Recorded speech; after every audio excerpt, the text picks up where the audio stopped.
뭐 한 달 좀 안 되는 시간 만에 다시 이렇게 세미나로 찾아뵙게 된 것 같네요.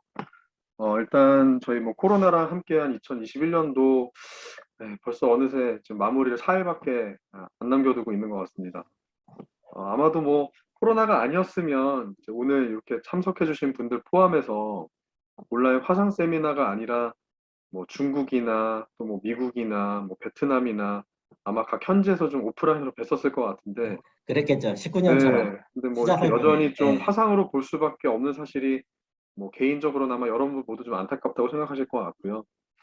이제 그럼에도 불구하고 이렇게 좀 화상이라는 다른 환경에서 세미나를 열 수 있게 된 것도 좀 감사한 일인 것 같고, 맞습니다. 또 어려운 여러 대외 환경 속에서도 이제 저희 회사 같은 경우에 그래도 이제 해외 교민 대상 전문 자산 관리 서비스를 좀 진행을 하면서 또 여러분들이 많이 관심도 가져주시고 또 이런 세미나에 참석도 해주시고 하셔서 대단히 좀 감사하다는 말씀 좀 먼저 드리고 싶습니다.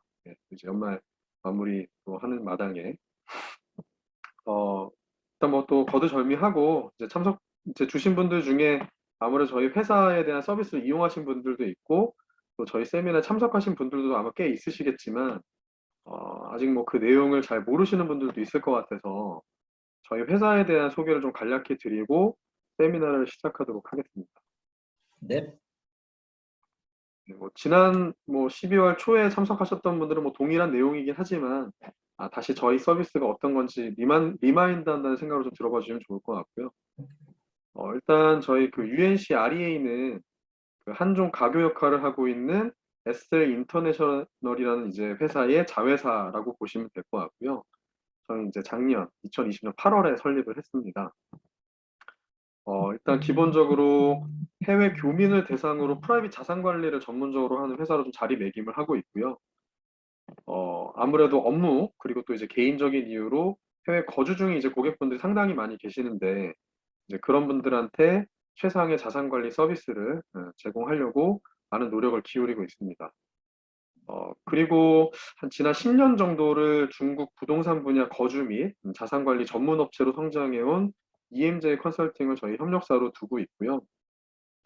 또 이런 회사와 함께 저희 중국 현지에서 자산 관리도 점차 고도화하고 있습니다. 그리고 이제 위에 보시면 저희가 이렇게 오피스, 현재 오피스와 런칭 준비 오피스를 포기를 해놨는데, 이제 내년 1분기면 이제 얼마 안 남았네요. 아마 한 3월 정도 제가 알고 있는데 중국 광저우에 이제 아니요, 오피스 4월입니다. 4월입니까? 4월 예정입니다. 한 달 쭉 예, 다시 또 늘어났구나. 예, 예, 그럼 예. 이제 2분기 초에 저희 중국 광저우 오피스 런칭을 일단 확정이 됐고요. 이제 기간만 이제 남아있는 상황이고 또 상반기 중에는 저희 지금 저희 세미나에도 지금 참석하셨습니다만 컬처 베이팅 센터라고 하는 이제 벤처 회사의 이상민 대표님과 함께 미국 지사도 저희가 오픈을 할 예정이고요. 방금 말씀드린 이성민 대표님께서 미국 지사장 또 이제 맡아주실 예정입니다. 아마도 이제 뉴욕 지사를 필두로 해서 LA 지사도 아마 저희가 그 미주 한인상공회의소 총연합회와 함께 런칭 예정이니까 이제 그런 부분들도 한번 나중에 주목해 주시면 좋을 것 같고요. 그리고 제가 지금 중국 네, 지사의 중국 지사장을 맡고 있으니 네, 거의 뭐 한국, 미국, 중국 세 나라 부동산을 동시에 다루는 거는 제가 알기로도 저희 회사가 네. 유일할 것 같습니다. 뭐 모니터링 저도 계속 하고 있지만 뭐 없거나 있어도 뭐 아무튼 이제 저희와 같은 서비스를 제공하는 회사는 거의 드물지 않을까 생각은 하고 있습니다. 저는 개인적으로 미국에 계시는 우리 교민분들이 중국 부동산 투자에 관심이 많다는 얘기를 들어서 또 네, 그런 부분에서 굉장히 또 설레이는 게 있습니다. 네. 일단 뭐 세계 국가의 어떤 그물망들을 저희가 네트워크 아무튼 여러 촘촘하게 채워 나가고 있으니까 관심 좀 많이 부탁드리고요. 그리고 아마 코로나 상황이 좀 나아지는 걸 보고 중국 오피스에서 아마 베트남 런칭도 같이 좀 도움을 주실 거니까 그렇게 되면 예. 동남아 시장까지 같이 진출을 할 수 있겠다라고 지금 저희가 목표는 세우고 있습니다. 이제 여러 가지로 저희 전체적인 서비스질 향상에도 노력을 많이 기울이고 있으니까 많은 관심과 응원 그리고 또 이제 의뢰 또 부탁드리겠습니다. 네, 뭐 저희 발표자 소개는 좀 간단히 하겠습니다. 네, 저는 일단 SL 인터내셔널 한국 대표이자 UNC RA 국내외 서비스 총괄을 맡고 있는 배정현 이사고요. 저는 오늘 12월 한국 부동산 시장에 대한 리뷰와 2021년 전체 부동산 시장 정리, 그리고 2022년 시장에 대한 어떤 예상 등을 좀 공유 드릴 예정입니다. 또 이어서 이제 발표하실 배덕형 지사장님 같은 경우에는 SL 인터내셔널의 중국 대표님이시고요.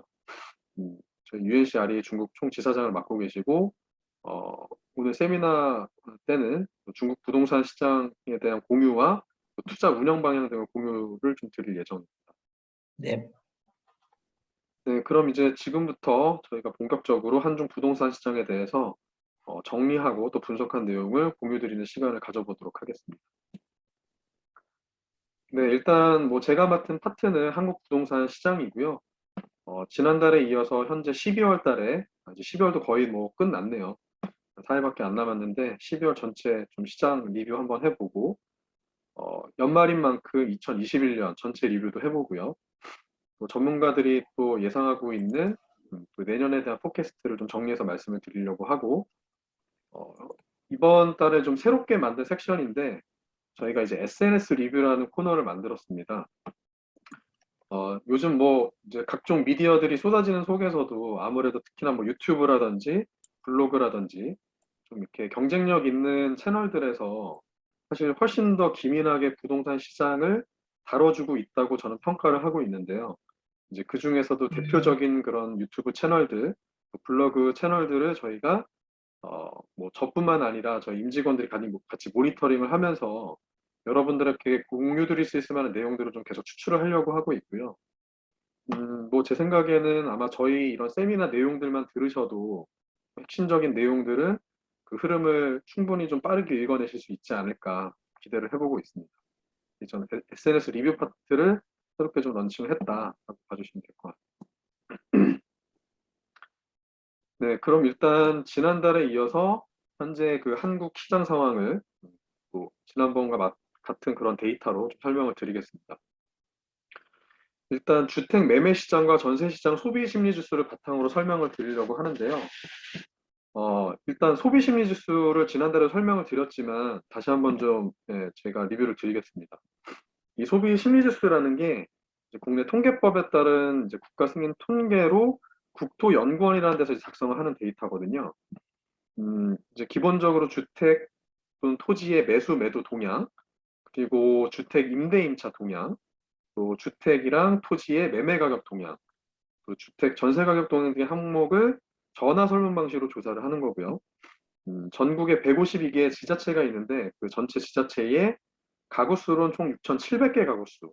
그다음에 또 저희가 이제 운영하고 있는 이런 중개업소 같은 곳들을 2,300개 정도를 대상으로 매월 마지막 주에 데이터 조사하고 있습니다. 이제 그 조사한 데이터를 다 수치화를 해서 그 다음 달 차월 중순경에 이제 발표를 하고 있고요.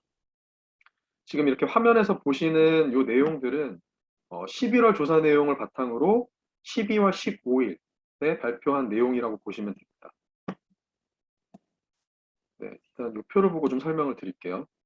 이 일단 소비 심리 지수라는 게 네, 일종의 그 인덱스 개념입니다. 네, 그러니까 맞습니다. 사람들의 이 심리를 그렇죠. 수치화한 거예요.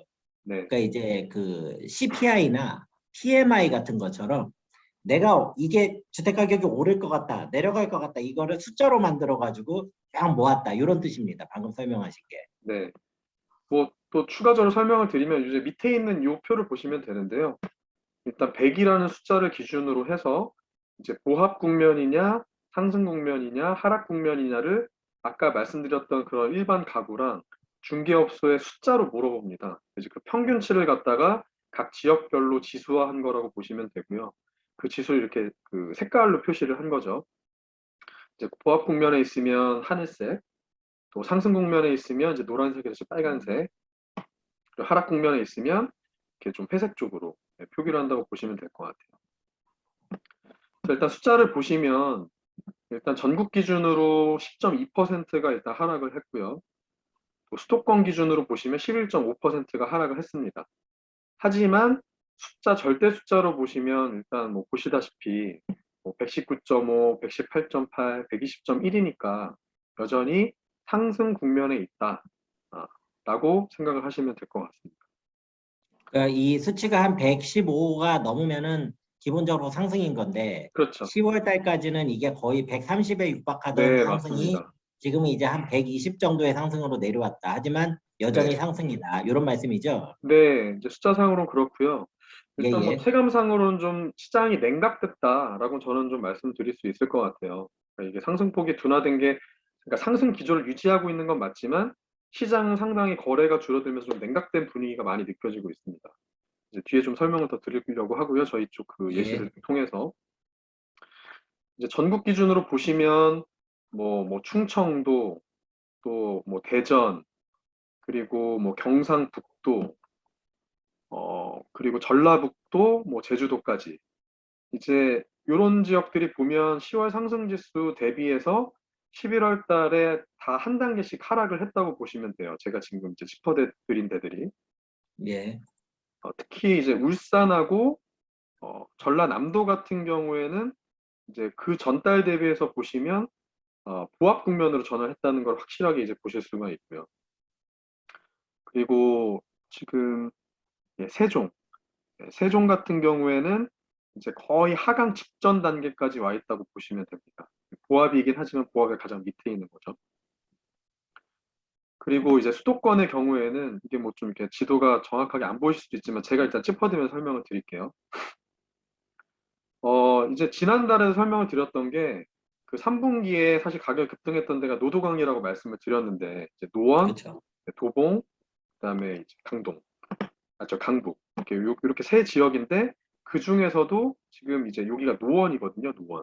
노원구하고 그다음에 요 밑에 강동구하고 요 곁다리에 있는 게 남양주시하고 광주시.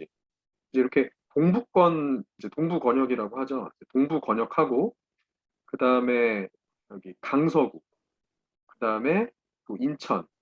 이쪽이 또 인천 지역이거든요. 그다음에 김포. 이렇게 해서 서남권들. 동부권과 서남권이 일단 보합 국면으로 전환을 했다. 예, 수도권 기준으로 그렇게 보시면 되고요. 이제 결과적으로 좀 종합을 해보면 2021년 하반기 들어서 가격이 급등했던 지역들의 추세 전환이 좀 이제 빠르게 진행이 되고 있다. 그렇게 보실 수 있을 것 같습니다. 뭐 이렇게 되면 12월 달 수치가 되게 궁금해지네요. 지금이 이제 12월이 네, 아직 아마 집계가 뭐 안 이 됐을 텐데. 기조가 크게 바뀔 것 같지는 예. 않고 오히려 이제 보합 국면으로 전환되는 곳들이 아마 좀 많이 보일 거라고 예상을 하고 있습니다. 늘어날 것이다 더. 네네네. 예, 뭐 예. 상승 국면이 이제 꺾이는 거는 아닌데 적어도 보합 음. 국면이 보이는 곳들이 여러 군데 보일 거다라고 좀 예상을 하고 있고요. 전세 시장 같은 경우는 좀 이렇게 색깔이 좀 더 파랗죠. 네, 이제 보시는 바와 같이 심리 지수는 일단 다 하락을 좀 했고요. 어, 오. 근데, 근데 이제 좀 도드라져 보이는 건 아무래도 하락한 곳들, 그러니까 특히 보합 국면으로 보이는 곳들이 많이 보이는데 사실 충청남도, 여기는 여전히 뭐 상승의 폭을 계속 유지를 하고 있다고 보시면 됩니다. 근데 네. 근데 이제 요 지역의 사실 네. 요 지역의 특징이 사실 이제 일자리가 확실한 곳이거든요. 그 뭐 저도 이제 이렇게 창업을 하기 전에 근무했었던 회사 제조사 이제 화학 제조사인데 그 화학 제조사들이 이쪽에 다 많이들 몰려 있고요. 또 철강 회사들도 있고 좀 그런 제조업 기반의 일자리가 확실한 곳들이 그래도 이런 전세 시장에서는 이제 뭐 여전히 상승 국면을 유지를 하고 있다라고 말씀드릴 수 있을 것 같고 수도권 같은 경우에도 지금 보시면 파란색으로 많이 전환이 됐죠. 이제 보시면 서울의 뭐 중구, 용산구, 구로구, 그다음에 이제 경기도의 이제 이런 동부권 일부 지역 제외하고는 거의 한 80% 이상의 지역이 보합권에 들어섰다라고 보실 수 있을 것 같아요. 또 이제 이런 지수들을 사실 저희는 현장에서 또 이제 고객들을 상대하고 매물을 다루기 때문에 좀 더 어떻게 보면 바닥 심리를 좀 저희가 체험하고 있다고 말씀드릴 수 있을 것 같은데 그냥 대표적인 두 가지 예시를 좀 들어 설명을 드릴게요. 두 매물 모두 저희가 이제 뭐 이렇게 관리하고 있는 매물들이고 각각이 이제 매매, 그리고 이제 전세거든요. 최근 서울 12월, 오피스에서 직접 접촉하신 케이스라는 말씀인가요? 예, 그러니까 저희가 직접 뭐 고객과 그 다음에 또 매물 관리와 동시에 이제 뭐 우리나라에서는 이제 네이버 부동산을 가장 좀 대표적으로 많이 보니까 거기에 매물들도 직접 다 연계해서 올려놓고 관리를 하고 있는 건데, 네. 근데 사실 이 매물들이 이제 저희가 11월 달 중순쯤에 의뢰를 받고 이제 계속 업데이트를 하면서 12월 달에 올라가게끔 해놨던 거거든요. 설명을 드리면 이제 요 왼쪽에 있는 매물 같은 게 이제 매매건이고요. 여기가 어디냐면 노원구의 되게 대표적인 단지입니다. 저 이제 여기가 그 역세권 바로 앞이고, 그러니까 역 바로 앞에 있는 1분 거리에 있는 이제 중규모의 아, 단지고요. 중계 그린. 3,000세대 정도 예, 되는데, 예. 3,481세대라고 돼 있죠. 여기가 이제 사실 좀 급등한 아파트긴 합니다. 급등한 아파트긴 하고, 거의 최근 1년 사이에 1억 5천에서 2억 가까이가 올랐으니까, 절대 금액 대비는 상당히 많이 오른 편이죠. 근데 이제 여기 같은 경우에 저희가 처음에 가격을 받았던 게 7억 넘게 받았는데, 어, 이제 뭐 한 11월 중순 넘어가고 12월 되면서 약간 좀 매각되는 분위기를 보고 가격을 좀 저희가 선제적으로 내렸음에도 불구하고 사실 동형 평형의 매물들이 좀 많이 쌓이고 있습니다. 그래서 6억 7천, 뭐 6억 8천 이 금액대 많이 쌓이고 있고요. 그 제가 오늘도 이제 이 세미나 진행하기 전에 다시 한번 실거래가 조회를 했는데 네. 10월 이후에 거래가 한 건도 없어요. 이 해당 지역에는. 금액대가 높지 않음에도 불구하고 오히려 좀 급등을 했었다 보니 그 반대급부로 시장이 좀 많이 냉각된 걸로 좀 느껴지고 있습니다. 심지어 저희가 한 12월 초만 해도 거래에 대한 얘기가 오고 갔던 그런 고객분들이 있었는데 12월 초부터는 아예 문의 자체가 좀 많이 줄어든 상황이고요. 그리고 이제 오른쪽에 있는 매물은 이건 진짜 뭐 저희 사무실 바로 위에 있는 매물이거든요. 저희가 네. 이제 관리하고 있는 매물 중에 하나인데 그 저희 사무실이 있는 위치가 서초동에 이제 뱅뱅사거리라는 곳이고 그 지역이 뭐 서초동에서도 강남역 또 양재역을 다 뭐 도보로 한 5분 10분 거리 갈 수 있는 좀 핵심 지역입니다. 그리고 뒤에 서희초등학교라고 되게 좋은 학교가 있고요. 또 뭐 우성 아파트나 뭐 무지개 아파트가 재건축돼서 올라간 고급 아파트들이 또 있고요. 그래서 이제 상대적으로 이 아파트가 좀 저렴하기 때문에 강남 아파트 대비해서는 전세가가 뭐 높기는 하지만 그래도 늘 학교에 대한 그런 대비 수요가 있었습니다. 그 예를 들어서 이제 1, 2월 학기 시작을 앞두고 보통 11월에서 그러겠죠. 예. 12월이면 늘 이제 이동 수요가 있거든요. 근데 이게 되게 메인 시즌임에도 불구하고 사실 거의 12월 초부터 지난주까지 문의가 사실 거의 뭐 거의라고 할 수도 없지만 없었다고 봐야 될 것 같아요. 한 건 정도 했었으니까. 음, 뭐 이번 주에는 조금 그래도 그러니까 지난주 말부터 좀 문의가 있기는 한데 12월 전체로 보면 시장이 거의 죽었다라고까지 얘기 드릴 수 있을 것 같아요. 근데 강남 쪽 상황을 바로 얘기를 해주시니까 네, 더 지금 피부에 와닿는데요. 네, 보통 강남이 소식이 제일 빠르잖아요, 한국에서. 그렇죠. 네, 전국에서 거의 최고로 먼저 오는 건데, 네, 일종의 선행지표라고도 할 수 있는 건데, 네. 거기 현장에서 그렇게 느끼셨다니까 조금 느낌이 오는 것 같습니다. 예, 뭐 지금 심지어 이제 저희가 이 관리하고 있는 매물의 임대인도 이 매물을 벌써 전세 매물을 한 네 번인가 턴을 돌렸는데 이런 경우는 정말 본인도 처음이다라고 되게 당황스러워 하시더라고요. 이제 가격에 대한 부분 좀 민감하게 저희가 대응을 해드리려고 하고 있고요. 그래서 이제 예, 이런 부분들을 감안해서 보면 데이터상으로도 그렇지만 실제로 저희가 이제 바닥 심리를 좀 이렇게 그래도 캐치한다고 봤을 때 아무래도 3분기까지 이어진 급등장 국면이 소강 상태 들어서고 있고 특히나 이게 좀 거래 절벽으로 이어지고 있다. 그리고 이제 연말까지 얼마 남진 않았지만 뭐 결국은 이제 이런 추세는 계속 이어질 거라고 좀 보여지고 있고요. 근데 다만 이제 또 연초 효과라는 게 있으니까 예를 들어 이제 1월 들어서 대선 주자들이 또 어떤 정책을 또 내놓느냐 그리고 올해 한 9월부터 강화했던 이제 규제들이 이제 연초가 되면 또 풀리거든요. 풀리면서 이제 어떻게 됐든 좀 방향을 찾아갈 거라고 좀 보고 있습니다. 뭐 상승이냐 보합이냐 이- 하락이냐 좀 그런 이사님, 지금 방향들을 가져갈 질문 거라고 보고요. 들어왔습니다. 채팅창 한번 아, 봐주시고요. 그렇죠. 진짜. 네.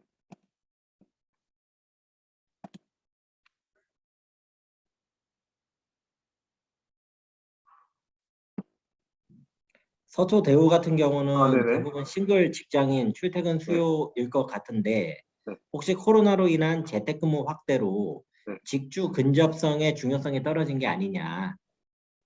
뭐 이제 그런 부분도 일부 영향이 있을 수는 있는데 그 사실 이제 이 해당 추정이죠. 단지는 이제 제가 지금까지 좀 물건들을 여러 번 돌려본 결과 네. 학군 수요가 사실 좀 되게 많았었거든요.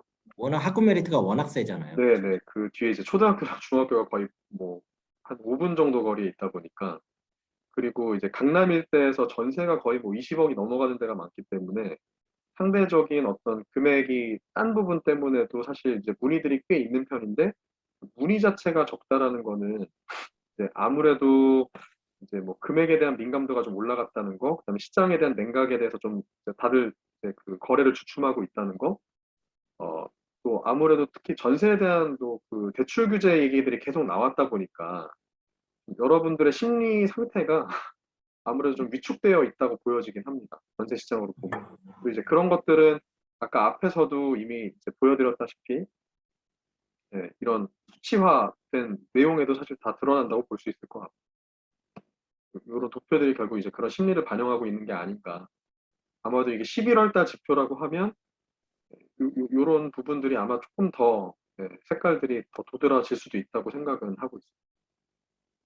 근데 뭐 예, 이미 말씀 알겠습니다. 주신 것처럼 이제 재택근무 영향, 그다음에 어, 그리고 그 임대차 3법으로 인해서 그 계약갱신 청구권들을 또 많이 쓴 영향, 이 두 가지도 큰 영향으로 보고는 있습니다. 그러니까 그런 부분들이 분명히 수요를 절감시켰다고 보고는 있고요. 그럼에도 불구하고 보통 문의가 있는 지역이라는 것을 감안해서 보면 좀 많이 심리가 위축됐다라고 좀 생각해 보고 있습니다. 알겠습니다. 진행하시죠. 네, 뭐 또 질문 있으면 중간중간 또 주셔도 좋을 것 같아요. 네, 그 이제 이어서 좀 올해 전체적인 리뷰를 해보려고 하는데요. 참 올해 뭐 다사다난한 한 해이기도 했지만 코로나 속에서 부동산 시장도 참 여러 가지로 고민거리가 많았던, 오르면 오르는 대로, 또 집이 있으면 있는 대로, 없으면 없는 대로 참 고민이 많았던 한 해였을 거라고 저는 일단 생각을 하고요. 일단 전체적인 수치로 보신다고 하면 일단 요 표에서 보시다시피 2021년은 가격적으로 봤을 때 역대급 상승을 한 해였다라고 보시면 될 것 같아요. 2020년 코로나 딱 터지고 하반기에 들어서 쭉 이제 상승했던 장이 왔던 거는 아마 유동성 장세라고 좀 다들 많이 이해를 하실 텐데, 2021년은 그런 유동성 장세를 훨씬 넘어서는 폭등이었다라고 좀 보실 수 있을 것 같고요. 이게 역대급이네요.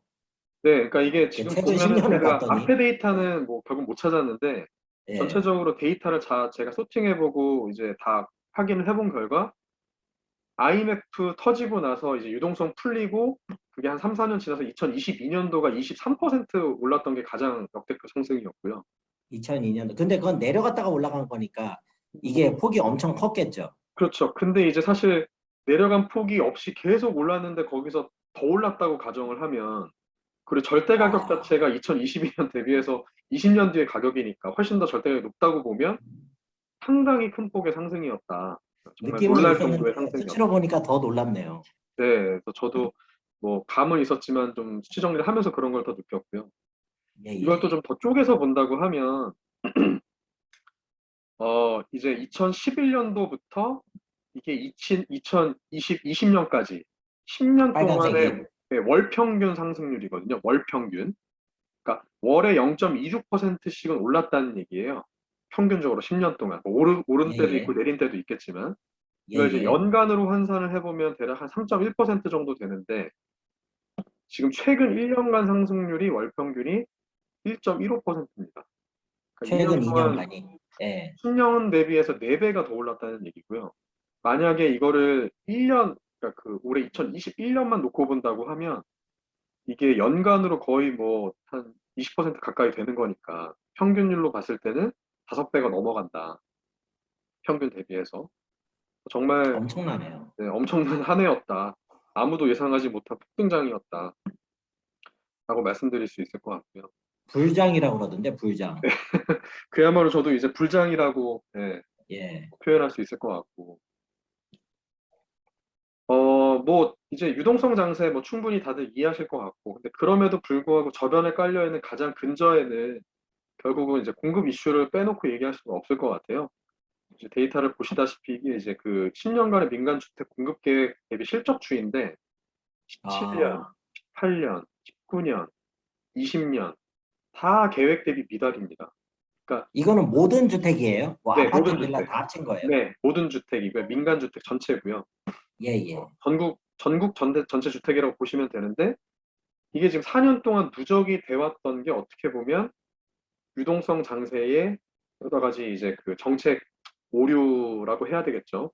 그런 것들이 겹치면서 뭐 폭등했다, 네, 불장이었다라고 좀 말씀드릴 수 있을 것 같고 이걸 좀 더 극명하게 나타내는 데이터가 저는 이거라고 보는데 뭐 저도 좀 보면서 더 깜짝 놀라긴 했습니다. 2010년 이후에 서울 아파트 분양 물량이거든요. 이게 평균치를 제가 다 계산을 해보니까 14,000 정도가 평균이에요. 매년. 단위가 채예요? 네, 단위가 해입니다. 네, 채예요? 호. 네. 이거밖에 안 돼요? 14,000호. 14,000호가 이제 평균 분양 물량이었는데 10년간. 네. 호. 아. 네. 근데 올해는 3,000호. 그러니까 4분의 1도 안 되는 거예요. 네, 4분의 1도 안 단지 되고. 하나, 중국에서 단지 하나 지으면 2,000호에서 3,000호 나오는데. 그러니까 이제 아까 그 중계동이 한 3,000호 된다고 했는데 오, 3,000 세대 정도 된다. 이제 그 정도 그냥 한 단지 정도 그냥 만들어진 게 다다. 그러니까 이게 아무래도 당연히 모든 시장이 서울로 향해 있다고 보면 음, 뭐 이제 아무래도 이런 역대 최저치의 분양 물량에 누적되어 있는 그런 공급 부족에 여러 가지 정책 뭐 실패라면 실패에 이런 게 다 겹치다 보니까 아무래도 공급 부족에 대한 불안 심리와 공포 심리가 극대화될 수밖에 없었다. 이런 것들이 심리를 계속 자극을 하면서 패닉 바잉을 뭐 만들어냈다.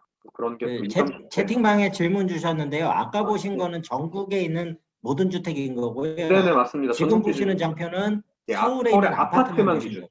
네, 네, 아파트만 기준. 서울에. 네. 네. 예, 진행하시죠. 네. 좀 이제 지역을 좀 나눠서 제가 비교를 좀 해봐 드릴게요. 그 이제 이렇게 작년하고 올해 이제 주택 가격 상승률인데 이제 왼쪽이 20년, 뭐 오른쪽이 21년, 뭐 강원, 경기, 경남, 이제 가나다 순으로 이렇게 쭉 있고요. 아, 연간 상승률이요. 예, 네, 예. 연간 상승률이죠. 이제 보시면 그 올해의 이제 탑 플레이어는 인천. 네, 단연 압도적으로 인천이고요. 인천이 드디어 올랐네요, 이제. 뭐 역대급 상승이었어요. 역대급 상승이었고요. 뭐 송도, 뭐 검단, 뭐 기타, 뭐 그러니까 서구, 뭐 각종 뭐 규제로 묶였던 지역들 뭐 다 그냥 폭등했다고 보시면 되고요. 또 경기 전체적으로 봐도 뭐 곳곳이 안 오른 데가 없습니다. 네. 심지어 제가 어, 살고 있는 전원주택도 올랐으니까요. 뭐 다 올랐다고 봐야죠. 제 개인적으로 저희 아버지가 네, 옛날에 인천에 투자했다가 굉장히 가슴 아픈 사례가 있으셔서 네, 저한테 인천은 절대 넣으면 안 된다라고 하셨었는데 네, 19년도에도 예, 예, 역시 우리 아버지 말씀하고 반대로 가는 것 같아요. 네, 보면은 중요 지표가 되는 것 같습니다. 네. 참고를 해야 네, 되겠네요. 우리 가족의 얘기를 이렇게 아무렇지 네, 않게. 네. 예. 그래서 이제 보시면 이제 인천, 경기를 필두로 해서 사실 뭐 제주도도 좋았고요. 음, 그다음에 뭐 강원도, 뭐 충청도, 전북의 상승세가 좀 뚜렷했다고 보시면 될 것 같고, 뭐 인천, 경기는 이제 뭐 25%, 22% 정도의 상승을 달성을 했고요. 근데 이제 거꾸로 지금 보시면 요 파란색 보이시죠, 여기. 이게 세종이거든요. 네. 아, 세종은 세종. 2020년도가 폭등이었어요. 그렇죠. 뉴스에 나왔었어요, 36.4%. 작년에. 예, 예. 작년에 아마 기억을 떠올려 보시면 세종시 가격 폭등해서 뭐 거의 맞아요. 수도권, 뭐 서울에 근접했다 이제 이런 것들 많이 보셨을 거고 이제 이런 게 아마 공시지가가 좀 상승하면서 올해 종부세 대상이 되신 분들이 좀 있었을 것 같은데 저 폭탄 맞으셨겠죠. 네, 근데 뭐 올해 같은 경우에는 이제 그 상승분이 좀 많이 반납이 됐다. 이게 상승이 제가 세종도 좀 이렇게 뭐 관리해야 될 물건이 있어서 다녀오기도 했지만 상반기까지는 반응들이 좀 있었는데 하반기에는 아예 뭐 여기도 마찬가지 거래 절벽인 상태였고요. 수요가 급감하면서 상승폭 둔화를 좀 확대해 나갔다라고 보시면 될 것 같아요. 네. 네, 좀 방금 전에 이제 지역으로 끊어서 봤다고 하면 이제 올해를 상반기와 하반기로 좀 끊어서 보면 될 것 같은데요. 밑에 있는 건 이제 2017년도부터 이제 월별 주택 가격 상승률의 이제 그래프인데 뭐 일단 오늘은 2021년만 리뷰를 해드리는 거니까 이렇게 왼쪽, 네, 오른쪽만 끊어서 이 표만 보시면 될 것 같고요.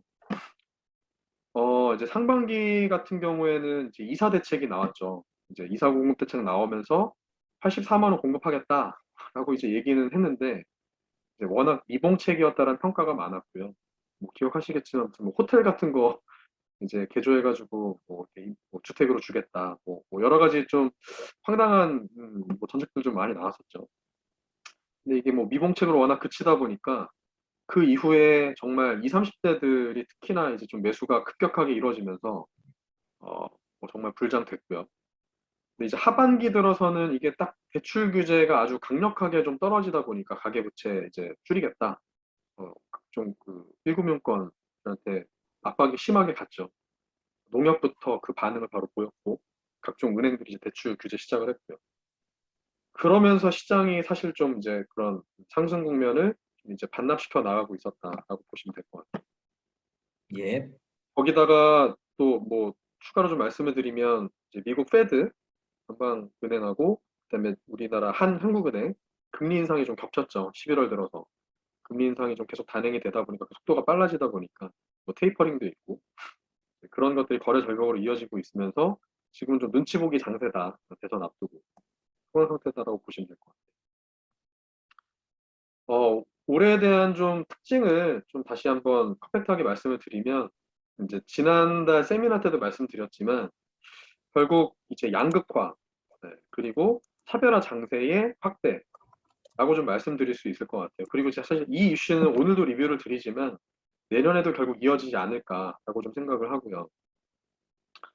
이제 보시다시피 이제 서울, 경기, 뭐 광역, 뭐 도시 할 거 없이 매매 가격으로 본다고 하면 1분위와 5분위의 가격 격차가 뭐 아무튼 엄청 이제 벌어지고 있습니다. 네, 많이 벌어지고 있고요. 벌어지네요. 네. 예, 심지어 서울 내에서도 이제 기간이 지나면 지날수록 가격 격차가 점점 더 심해지고 있고요. 뭐 당연히 지역 간의 격차도 더 심해지고 있고요. 서울대 경기냐, 서울대 광역이냐, 그 서울대 뭐 어떤 지방 뭐 어떤 소도시냐 워낙 커지고 있고요. 또 여기 지금 표에는 없습니다만 주택의 형태에 따라서도 격차가 커지고 있습니다. 뭐 아파트냐, 뭐 사실 누구나 우리나라에서 아파트를 가장 선호하니까 아파트냐, 뭐 오피스텔이냐, 뭐 빌라냐, 어떤 다른 형태의 주거냐, 주택이냐에 따라서도 그런 평균 가격들이 점점 더 벌어지고 있다. 결국 양극화와 어떤 차별화 장세로 가고 있다라는 게 좀 큰 특징이라고 보시면 될 것 같습니다. 네, 네. 이제 다음으로 좀 2022년도에 대한 포캐스트 예상을 좀 하려고 하고요. 그리고 잠시만요. 네. 일단 이제 이런 전망을 이제 이번 12월 들어서 네, 보통 다들 쏟아내고 있죠. 이제 그런 각 전문가들의 의견을 좀 종합한 부분을 제가 발췌를 해서 설명을 드리려고 하는데, 네, 보시다시피 이제 전체 한 21명 중에서 한 4분의 3, 76%, 16명 분들이 내년에도 상승을 할 것이다 라고 점치고 있고요. 나머지 5명 분들이 이제 하락을 좀 점치고 있습니다. 좀 더 구체적으로 살펴보면 뭐 보통 보시면 이제 전국 기준으로 3에서 5%를 이제 점치고 있는데 일부 분들은 10% 이상 서울 같은 경우에를 예상을 하고 계시기도 하고요. 이제 평균적으로 보면 대략 한 3에서 5%의 상승을 예상을 하고 있다. 이 수치는 이제 지난달에도 말씀드렸던 어떤 그 저희 그 국가 연구기관들, 국가 연구기관들, 뭐 국토연구원이라든지 뭐 건설연구원이라든지 이제 그런 연구원들의 수치와도 거의 이제 일맥상통하고 있다라고 보시면 될 것 같아요. 그러니까 이 숫자가 내년에 맞을 거냐, 뭐 틀릴 거냐를 떠나서 이런 경향성들을 보이고 있다라고 이해를 하시면 될 것 같고요. 비슷하게 본다. 예, 예. 네. 뭐 아무래도 이제 그 상승이냐 하락이냐에 따라서 이제 관점들이 분명히 다를 것 같은데 상승을 바라보시는 분들은 아무래도 이런 공급 부족 이슈 앞에서 말씀드렸던 그게 누적되어 있다 보니 그게 해소되지 않는 이상 21년도보다 상승을 할 건데 폭등까지는 아니고 그래도 완만한 상승을 예상을 한다라는 거고요. 이제 요 근저에는 또 이제 밑에도 나오겠지만 금리 인상이나 여러 가지 그런 대출 관련된 규제 정책들이 있다 보니 그렇게 보실 수 있다고 보고요. 하락책 요 이제 요 지금 이 전문가분들 이제 그 대담했던 내용을 제가 보기도 했거든요. 그 GS 건설에서 이제 자이TV라는 데에서 그 5명을 모셔놓고 이렇게 했던 내용들을 이제 쭉 정리를 한 거고요. 필요하신 분들은 그 화면 캡처하시는 거를 제가 추천드리겠습니다. 네, 뭐 캡처하셔도 좋고요. 이 유튜브 채널의 링크는 필요하시면 제가 다 공유드릴 수 있으니까 끝나고 문의를 주시면 제가 채팅창에도 남겨놔 드릴게요. 한번 보시면 좋을 것 같아요.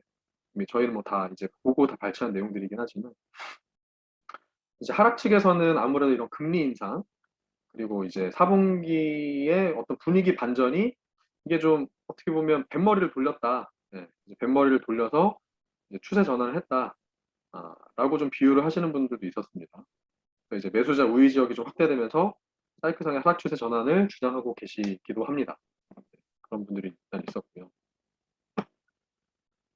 근데 뭐 이제 늘 뭐 어떤 예상이야 다 대치가 되는 거니까 공통적으로 무엇을 얘기하더라라는 게 또 중요할 것 같은데 역시나 차별화 장세를 예상을 하고 있습니다. 될 놈은 된다, 안 될 놈은 안 된다. 오를 곳은 예. 오르고 안 오를 곳은 안 오른다. 이런 얘기겠죠. 뭐 결국 입지가 좋고 호재가 쌓이는 곳은 상승을 하거나 아니면 혹여 상승을 안 하고 하락 반전을 해도 좀 폭이 적을 거다라는 그런 얘기였고요. 그리고 이제 뒤에 아마 제가 그 투자 관련해서 SNS 리뷰 파트에서 좀 설명을 드릴 텐데 결국 일자리가 늘어나는 지역, 인구가 늘어나는 지역에 대한 연구와 투자가 필요하다. 그리고 이제 그동안 직접 투자가 거의 대부분이었다면 부동산이 이제 우리나라도 서방권 세계처럼 이런 리츠와 같은 대체 상품들이 좀 더 유효한 그런 상품들로 더 자리를 잡아 나갈 것이다. 유망하다. 라고도 전달을 하고 있습니다.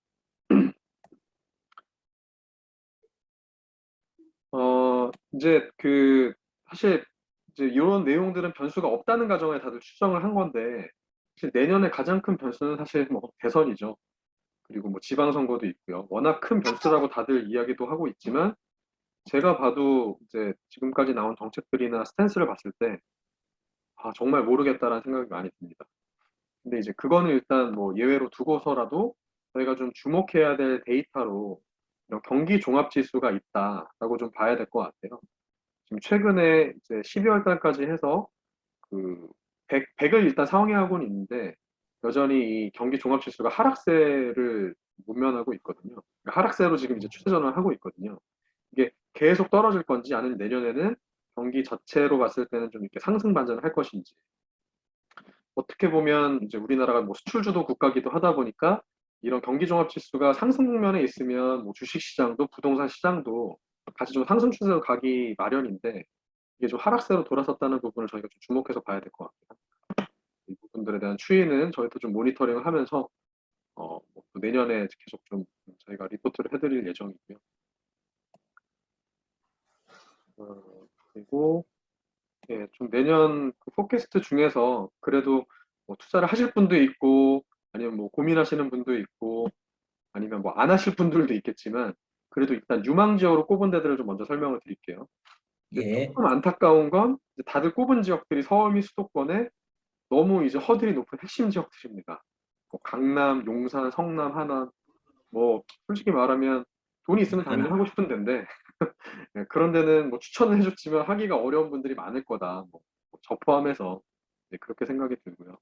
뭐 지방 부산, 제주를 꼽는 분들이 있었고 뭐 좀 이렇게 견해가 나뉘긴 하는데 세종을 꼽은 분도 있었지만 반대로 유의적으로 세종을 좀 많이들 꼽으셨습니다. 대구도 마찬가지고. 그러니까 이런 추세는 아까 그 저희 소비 심리 지수에도 아마 다 나타났다고 보시면 될 것 같아요. 거의 다 파란색이거나 그냥 좀 이렇게 뭐 보합 반전, 아니면 뭐 상승에서도 약간 좀그 추세가 반전되는 것들을 많이 보셨을 것 같고. 뭐 이런 자료들도 제가 다 충분히 공유 드릴 수 있고요. 아니면 지금 필요하시면 그 캡처하시면 될 것 같아요. 채팅창에 질문 있다고 적어주셨는데요. 네. 예, 그냥 질문을 바로 적어주시면 됩니다. 질문 있습니다 하고 적으시면 또 시간이 걸리니까 네. 바로 질문을 일단 적어주시고요. 세종이 같은 지역인데 양극 예측으로 나누는 근거가 뭐냐? 네, 그 두 가지로 좀 볼 수 있을 것 같은데 상승해야 되는 근거는 이제 전체적으로 아무래도 행정도시다 보니까 사실상 인구 유입은 사실 전국적으로도 높은 편이거든요, 세종이. 그러면 인구 유입이 기본 세요. 네네. 그러니까 기본 인프라는 워낙 이제 잘 깔려져 있고 계획도 되어 있고 그러니까 공급이 일시적으로 좀 늘어나는 효과는 있겠지만 전체적인 수요 관점에서 봤을 때 이제 올해 좀 쉬었으니 내년엔 충분히 상승할 수 있다. 이제 그렇게 바라보시는 분들이 있고, 수요가 네, 트럼하다. 앞에 방금 전도 방금 설명드렸지만 이제 공급이 일단 좀 늘어나는 부분이 있거든요, 세종에는. 이제 그런 부분들이 결국 전체 수급상으로 영향을 준다고 보면 금리 인상과 맞물려서 이미 작년에 급등했던 부분들이 올해 상승을 일부 했지만 되돌림 현상이 나타날 거다. 라고 좀 주장하는 분들이 있습니다. 그래서 좀 세종은 견해가 좀 확실히 나 있는 것 같아요. 좀 애매하게 보시는 분들은 없는 것 같고, 보합이다 뭐 이런 쪽보다는 더 상승이다 아니면 뭐 아예 하락이다. 좀 극명하게 나뉘는. 세종이 조금 새로운 역사를 쓰고 있는 측면이 네, 있어요. 뭐 제가 좀 귀추가 뭐 멀리서 보면은 주목되는 것 같아요. 저도 현장을 그런 지역은 가보면, 항상 견해가 나뉘니까. 네, 그러니까 사실 이제 세종을 가보면 뭐 이제 가보신 분들도 있고 투자하신 분들도 있겠지만 정말 신도시로서 이제 많은 것들을 갖춰 나가고 있거든요. 이제 가장 강력한 거는 행정 기관들이 다 내려오고 있다는 거. 그리고 이제 거기에 거주 인구들이 계속 늘어나고 있다는 거. 근데 이제 그 속도에 좀 문제일 것 같아요. 네, 공급과 수요의 그 속도가 맞춰지면은 뭐 세종은 장기적으로 어떻게 봤을 때 투자할 수 있을 만한 좋은 지역이라고 보여지기도 하고 제 개인적으로는.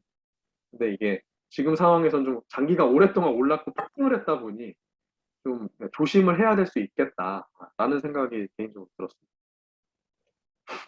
네. 뭐 벌써 시간이 벌써 제가 40분을 넘겼네요. 제가 맡은 파트가 있는데 중국 대표님도 하시려면 빠르게 좀 지나가 보겠습니다. 뒤에 SNS 리뷰는 조금 그만큼 제가 제게 속도를 깎이는 거니까요. 예, 내볼게요. 한 잘 좀 10분 부탁드립니다. 안에 좀 예. 마무리 해볼 수 있을 것 같고요. 그 저기 어제 제가 좀 급하게 정리를 했는데 그 오늘 어제 키워드 핫 키워드 중에 삼나구라는 게 떴어요. 뭐냐면은 3%가 나라를 구했다라고 해서 그 12월 25일 토요일 날 크리스마스 날 아침에 3%라고 하는 이제 경제 TV에서 요 세 분이 이제 MC고 유튜브 채널입니다. 네네 유튜브 채널을 이제 168만 명으로 사실 경제 채널 중에서 가장 거대한 채널이긴 하고요. 거의 뭐 기업처럼 지금 움직이고 있고 여기서 가장 강력한 두 후보를 모셔다 놓고 이제 정책 위주로만 정말 이제 이 인터뷰를 했거든요. 어, 어, 저 개인적으로 한번 좀 안 보신 분들이 있으면 빨리 감기를 통해서 예를 들어 1.5배속, 한 1.7배속 정도로라도 한번 보시면 좋을 것 같아요. 특히나 이제 꼭 대선 보십시오. 앞두고, 강추입니다. 네, 대선 앞두고, 한번 여러 가지로 고민해보고 좀 판단해볼 수 있을 만한 그런 영상이었다고 보고요.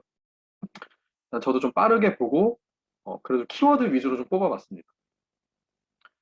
어, 그 이재명 후보 같은 경우에는 일단 내년 시장에서 하향 안정화 될 거다.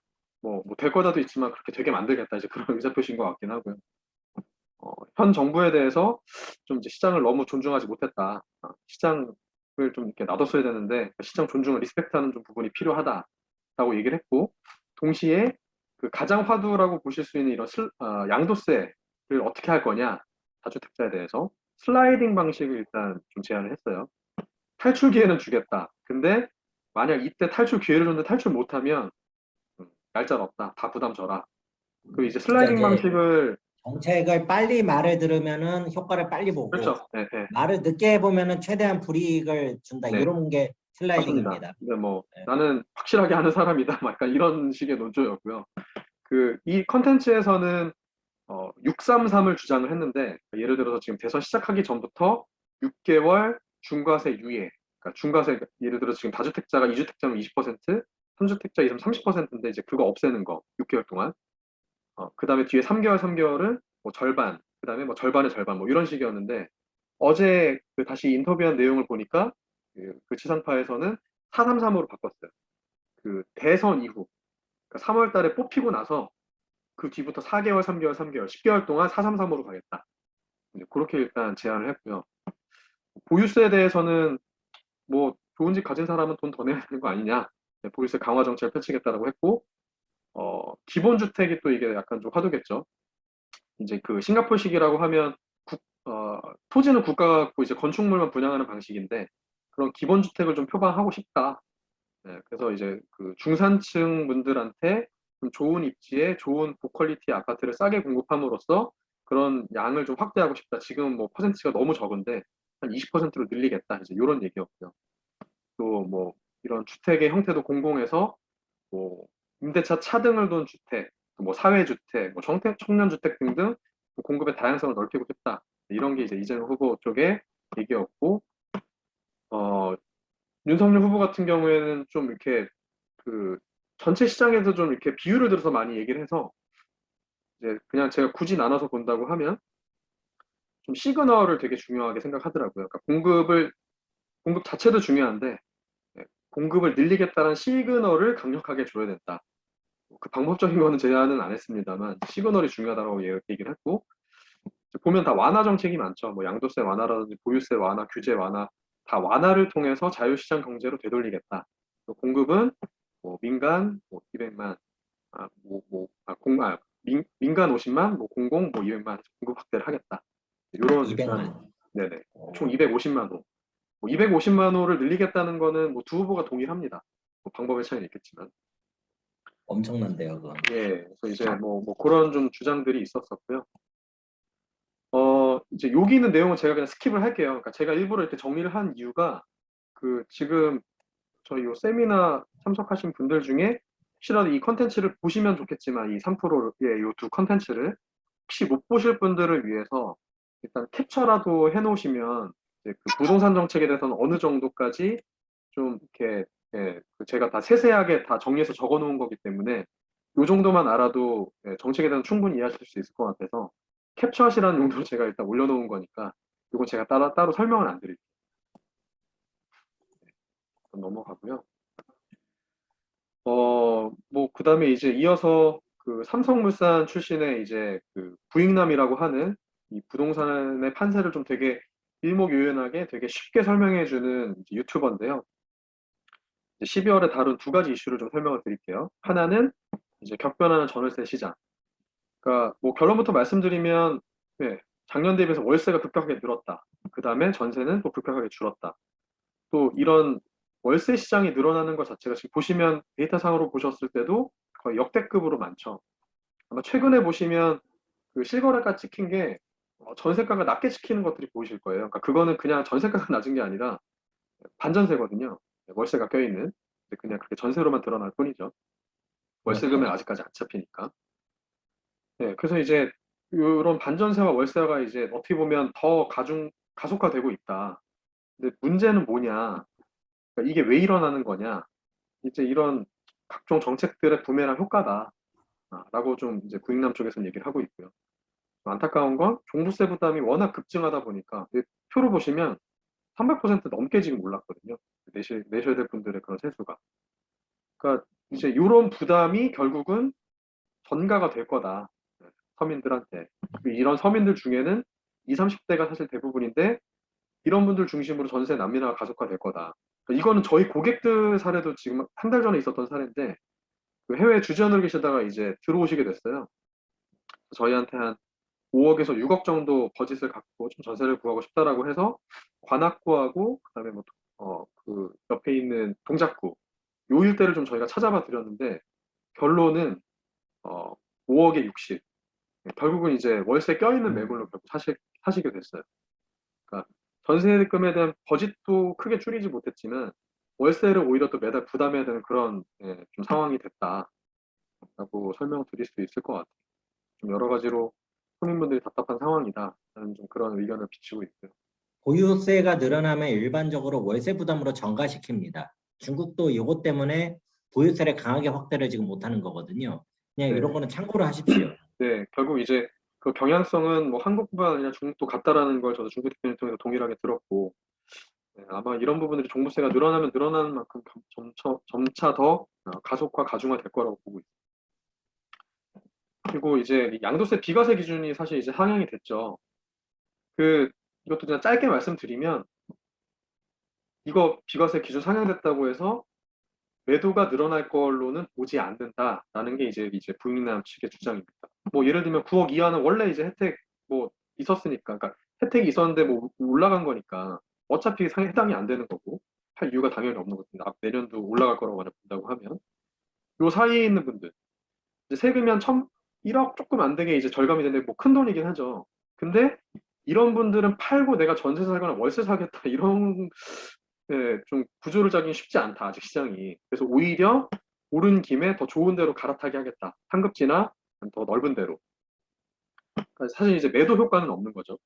12억 이상의 경우에는 예를 들어 지금 20억 매도한다고 치면 세금이 그전 대비 4천만 원 정도 절감이 되는데 뭐 어차피 뭐 혜택 별로 없고 이 금액도 뭐 절감이라고 하지만 이제 세금 측면만 감안하면 사실 이 정도 집 되는 거면 그냥 갖고 있는 게 낫다. 보유하는 게 훨씬 더 안정적이다라고 생각을 하는 거죠. 이런 여러 가지 정책들이 사실 뭐 어떤 대선 앞둔 쇼잉용 아니냐 이제 그런 얘기들도 있었습니다. DSR도 좀 간단히 언급을 하고 제가 넘어갈게요. 빠숑이라고 하는 이제 그 예전 그 부동산 정책연구원 출신의 유튜버인데 되게 디테일하게 강의도 하고 유료 강의도 하고 책도 쓰고 되게 유명한 분인데 이제 이분이 좀 다뤘던 내용을 좀 발췌해서 저희가 말씀을 드리면 그 DSR 있죠. DSR 뭐 아시는 분도 있고 모르시는 분들도 있을 텐데 총부채 원리금 상환 비율이라고 합니다. 뭐 영어로 뭐 데프트 서비스 레이시오인데 이제 DSR이죠. 그러니까 쉽게 얘기하면 능력 되는 대로 빚을 내라. 능력 없으면 빚도 내지 마라. 이제 이런 얘기거든요. 이게 지금 DSR이 40%로 묶여 있는데 지금 현행이 1단계고 앞으로 이제 2단계, 3단계로 가는 건데 이미 확정이 되어 있습니다. 2단계, 3단계로 가는 거 확정인데 확정이에요. 예, 그러니까 2단계, 3단계로 가는 거 확정인데 여기서 지금 중요한 건 뭐냐면은 2단계로 가는 게 원래 22년 7월이었다가 올해 1월로 당겨졌어요. 당겨졌네. 네, 6개월이 당겨졌고 3단계는 23년 7월이었는데 1년이 당겨서 내년 이제 하반기부터 이제 적용이 됩니다. 그러니까 이거는 가계부채가 워낙 이제 수요에 타격을 엄청나게 주겠는데요, 이거는. 뭐 그쵸 이제 뭐 정부의 뭐 생각은 당연히 가계부채가 워낙 급격하게 늘어나다 보니까 그런 부분들에 대한 대비를 위해서 이제 이런 규제를 좀 더 강화한다. 심지어 이제 이금융권 같은 경우에는 기존 60%에서 50% 줄인다. 이제 이런 건데 형평성 이슈가 터졌네.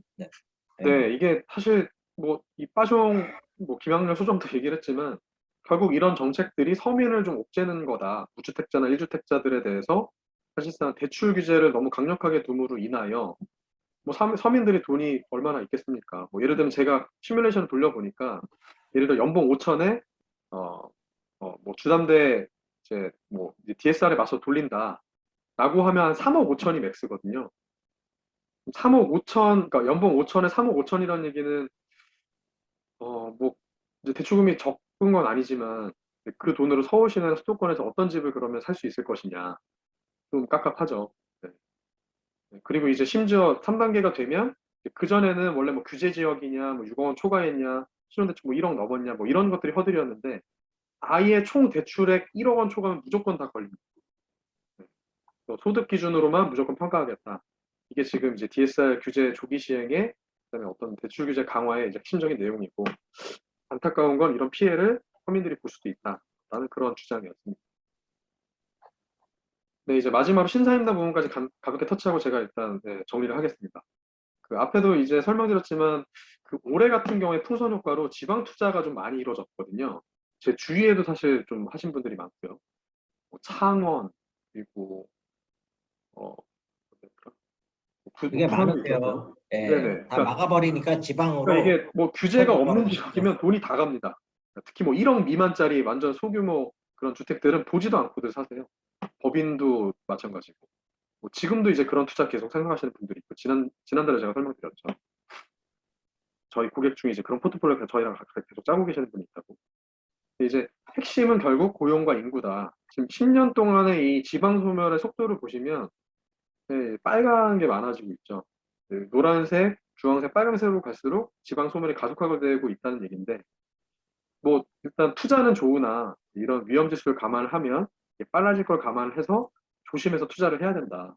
뭐 추정 매매는 절대 하면 안 되고 아무래도 그런 산업이나 인구 증가는 꼭 확인을 해야 된다. 그리고 약간 좀 되게 재밌었던 포인트가 군부대의 존재 가치도 quite big이다. 네. 그러니까 군부대도 어떻게 보면 어떤 고용 창출의 효과다. 안정적인 어떤 인구를 유지해주는 그런 효과다라고 얘기도 하고 있고요. 심지어 미국 같은 게 돼서도 군부대 유지라는 효과가 고용 창출의 의미가 있다고도 얘기를 했습니다. 네, 일단 에센스 리뷰까지 해서 좀 네, 제가 한 거의 생각보다 한 오버를 했네요. 한 10분 정도 오버를 했는데 네, 쭉 설명을 드렸고요. 이제 또 뭐 내년 앞두고 저희가 뭐 새로운 섹션도 준비를 했고 올해 리뷰도 했고 이제 내년에 대한 좀 팟캐스트도 드렸는데 뭐 미리 말씀드리면 내년 1월 달에는 그 대선 주자 뭐 예를 들어 지금 그 두 후보 외에도 만약에 뭐 다른 후보들도 어떤 좀 구체적인 정책이 나온다고 하면 대선 후보들의 정책을 좀 중심적으로 다뤄볼 예정이니까 또 오늘 좀 보신 분들 중에 관심 있는 분들은 다음 세미나에도 참석을 해주시면 좀 더 좋은 내용으로 제가 보답을 해드리도록 하겠습니다. 네, 일단 이렇게 저는 네, 발표를 마치도록 하겠습니다. 수고하셨습니다. 네, 예, 그럼 시간이 얼마 없는 관계로 중국 쪽을 바로 시작하도록 하겠습니다. 제가 한 15분 정도가 지금 마이너스가 됐는데 그래도 시간을 맞추는 마법을 한번 펼쳐보도록 하겠습니다. 화면 보이시죠? 네네. 예, 12월 세미나 중국 쪽 이야기고요. 참석하시는 분들 중에 중국 시장에만 투자하시는 분들도 계시기 때문에 나름대로 좀 열심히 해보겠습니다.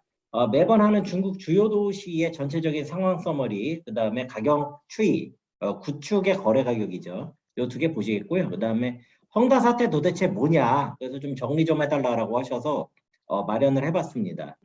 그 다음으로 제가 올해 4Q에 겪었던 현장의 실제적인 케이스들 공유 드리겠고요. 기타 사항 순으로 가겠습니다. 하다가 시간이 안 되면 과감하게 자르고 다음 달로 이월하도록 하겠습니다. 먼저 중국 주요 도시의 현황을 요약을 해서 보여드릴게요. 2021년도가 지금 끝나고 있는데 21년도의 GDP가 도시별로 빠르게 집계 중입니다. 결론을 먼저 말씀드리자면 2020년하고 큰 차이가 없을 것이다. 그러니까 순위 변동이 크게 없을 것이다라고 보는데요. 일단 보시면은요. 맨 밑에 상하이가 중국에서 도시 GDP 규모가 가장 큽니다. 가장 크고요. 베이징이 조금 아래에 있는데 보시면은 션전하고 광저우가 그 뒤를 따라가고 있습니다. 그런데 총칭이라는 도시가 특이하게도 광저우하고 GDP가 거의 같은 수준입니다. 자, 보시면은 제가 초록색으로 표시를 한 도시들이요. 신일선 도시라고 불리는 도시들입니다. 이게 2조 위안, 밑에서 보셨을 때 2조 위안이 안 되는 도시들. 그 다음에 그 위에 파란색으로 되어 있는 도시들은요. 신일선 도시는 아닌데 30위 안에 들어가는 도시들이에요. 그러면 이런 도시들은 1조 위안을 조금 넘거나 아직 1조 위안이 안 되는 도시들입니다. 자, 이거를 말씀을 드리는 이유는요. 지금 중국의 방향성은요. 베이징, 상하이, 션전, 광저우라는 도시는 이미 너무 빠르게 올라가고 있다라고 보는 거예요. 그렇기 때문에 이제는 이제 초록색으로 되어 있는 신일선 도시하고 파란색으로 되어 있는 요 30위권 도시들이 앞으로 올라오면서 중국의 경제 성장을 이끌어갈 것이다. 요게 이제 전반적인 관측 내용이 되겠습니다. 자, 그것을 조금 좋은 말로 얘기하면은 이제 공동부유라고 해서 공동부유. 뭐냐면은 중산층을 늘리겠다는 겁니다. 이거 뭐 공산주의 확대하자는 그런 거 좀 다릅니다. 그 다음에 원종치우진, 이건 뭐냐면은 안정적인 가운데 발전을 추구하자 이런 뜻이거든요. 그래서 그런 내용을 하려면 여기 초록색 도시들하고 파란색 도시들이 따라가 줘야 된다. 요거를 일단 좀 명심을 해주시고요. 다음에는 인구 규모를 보실게요. 인구 상황을 보시면은요, 일단 총칭 혼자 툭 튀어나와 있습니다. 그러니까 얘는 특이 케이스니까 일단 넘기시고요. 베이징하고 샹하이가 둘 다 인구가 2천만이 넘는 도시들입니다. 그런데 이제 우리나라 서울이 어느 정도냐면은 1,000만이 조금 안 되거든요. 보시면은 중국에도 요 아직 1,000만이 안 되는 도시들이 있습니다. 가령 어떤 도시는 뭐 700만 명, 600만 명 이런 도시들이 있는데요. 중국의 도시 성장이라는 거는 인구를 흡수를 하면서 늘어나는 과정이거든요. 이거를 이제 도시화율이라고 해요. 도시화 그러면은 농촌이 도시가 되는 게 도시화 아니냐 이렇게 생각하시는데 그거하고 조금 다릅니다. 도시화율이라는 거는요. 분모에 전체 인구가 들어갑니다. 분자에 도시 인구가 들어갑니다. 도시에 사는 사람들이 많아지면 도시화율이 높아져요. 그러니까 도시가 커지지 않더라도 농촌 사람들이 도시로 와버리면 도시화율이 높아집니다. 자, 그런데 중국의 모든 도시들이 이 도시화율을 높이면서 올라가는 거거든요. 그 얘기는 인구를 흡수한다는 뜻입니다. 근데 상대적으로 인구수가 아직 적은 도시들이라면 앞으로 성장을 할 때 그만큼 더 잠재력이 있다라고 보실 수도 있을 것 같아요. 자, 그래서 요거는 이제 제 개인적인 예상인데요. 맨 위에 타이틀을 보시면은요, 일단 일선 도시로 구분이 되는 베이징, 상하이, 광저우, 션전이라는 4개 도시는요, 앞으로 성장률이 연 2에서 3% 수준을 아마 유지하는 수준. 무슨 말이냐면은요, 우리나라 성장률 수준을 유지하는 데에 그칠 것 같아요. 이미 그렇게 데이터가 나오고 있는데요. 이 도시들은 중국의 개혁 개방에서 1단계에서 했어야 되는 역할을 다 한 겁니다. 그렇게 평가를 받고 있어요. 그 역할이 뭐냐면 선부론이라고 그래서 야 일단 부자가 될 수 있는 놈들 먼저 돼봐봐 이런 뜻입니다. 자 그래가지고요. 이 도시들은 이미 그 역할을 충분히 훌륭하게 잘 수행을 했다. 그러면 앞으로는 누가 역할을 해줘야 되느냐면요. 신일선 도시들이 역할을 해줘야 되는 겁니다. 성장률을 연 6에서 7% 정도 수준으로 가야 되는 거고요. 그렇게 했을 때 중국 전체로는 5% 정도의 성장률이 유지가 되는 겁니다. 그렇기 때문에 이게 중국에서 되게 중요한 포인트인데요. 이런 지금 밑에 있는 표는 이제 제가 예상한 신일선 도시의 성장률 예상인데요. 이런 식의 성장률 예상은 아마 보신 적이 없으실 것 같은데 제가 한번 설명을 드려볼게요. 상하이가 1조 위안을 2006년에 돌파를 합니다. 2011년도에 2조 위안을 돌파해요. 그러면 1조 위안에서 2조 위안 되는데 5년이 걸립니다. 그러면 이 5년 동안 연평균 15%로 성장을 했다 이런 뜻입니다. 자, 그럼 베이징도 똑같은 포맷으로 보시면은요. 1조에서 2조가 되는데 6년 걸리고 연평균 12%입니다.